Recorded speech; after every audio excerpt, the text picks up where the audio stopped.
My name is Lawrence. I'm 47, and I'm a farmer.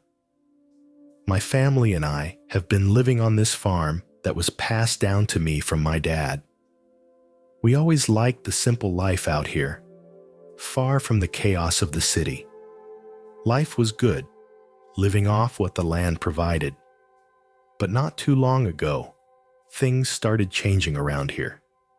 Big companies came in with new farming methods and chemicals, saying we had to use them to increase yield. At first, we thought these changes were a good thing, making our work easier. But none of us knew what those chemicals would do in the long run. After a while, I started feeling like something wasn't right. At first, it was just a slight feeling, but then my body started weakening day by day. Keeping up with the farm wasn't as easy as it used to be, but I had to keep going. One morning, I woke up feeling more exhausted than ever. That day, working in the fields was harder than usual. My back was killing me, my head was spinning, and it was getting tough to breathe. But the farm doesn't wait, so I pushed through. A few days later, though, things took a turn for the worse. When I finally went to see a doctor, they told me those chemicals had seriously messed me up, and I needed surgery. On the day of the surgery, my wife Sarah and the kids were with me. As we drove to the hospital, I felt uneasy, but I hoped everything would be all right. During the operation, something went wrong. I felt myself drift away from my body. Time seemed to slow down, like it wasn't moving at all. Then, all of a sudden, I was falling into a dark void. I couldn't figure out what was happening. There was nothing to see, just silence and emptiness. Strangely, I wasn't scared, just nothingness. Then, out of nowhere, I found myself in a world that felt completely foreign. The sky was dark, and the air was thick and smoky. Metallic structures towered into the sky. As I looked around, I started to feel like this place belonged to the future. Everything around me felt disconnected from what I knew. The ground I walked on was gray. Buildings, streets, and the sky were all drenched in a heavy, suffocating atmosphere. People moved around me, but their faces were blank. No one spoke. No one looked at each other. It was like I was walking through a crowded street, but I felt completely alone. I tried talking to people. I touched a man's shoulder as he walked by, but he looked at me like I wasn't even there, like I was a ghost. "Where is this place?" I asked. He just gave me a dismissive look and kept walking. A moment later, another person brushed past me and smirked with metal teeth. I looked around, and nothing felt familiar. Technology had advanced. There were screens everywhere, and I saw huge company logos on every corner. But despite the progress, it didn't seem like it had brought anything good to the people. I noticed churches with defaced images of Jesus. People would walk by and scoff, "Are you still telling those stories?" What a joke. Does anyone even believe that anymore? They'd say. Christianity had become something of the past, forgotten and mocked. It felt like people had lost all sense of what was once sacred. I'd never felt so hopeless in my life. On the news screens, there were constant reports of gruesome murders and ignored massacres.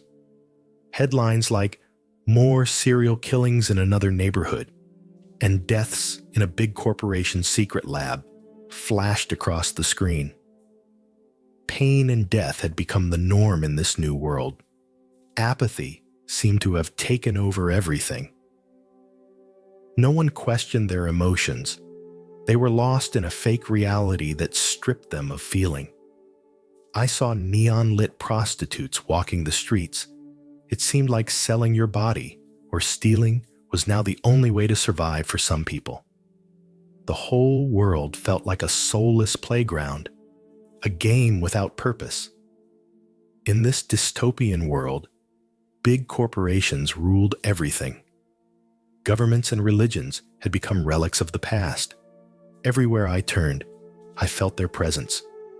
Huge logos loomed over buildings, repeating the same message: want more. People no longer thought for themselves. They didn't even have the capacity. AI was doing everything for them. I wandered into a cafe. It was cold, sterile. People sat at tables sipping their drinks, but they looked completely disconnected. For a moment, I thought maybe I'd found something familiar.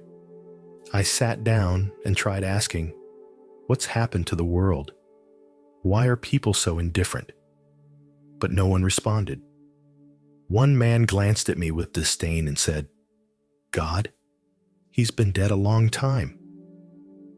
I kept walking toward the center of the city and stopped in front of a massive building. The logo was familiar.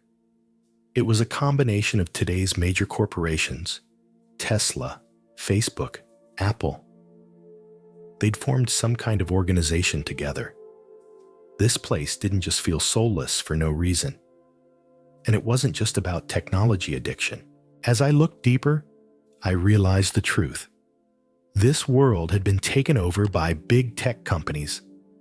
Tesla, Facebook, Apple, and other giants I couldn't even think of had united to control all of humanity. Everywhere I looked, their logos were plastered, but they weren't just brands anymore. They were symbols of a new world order.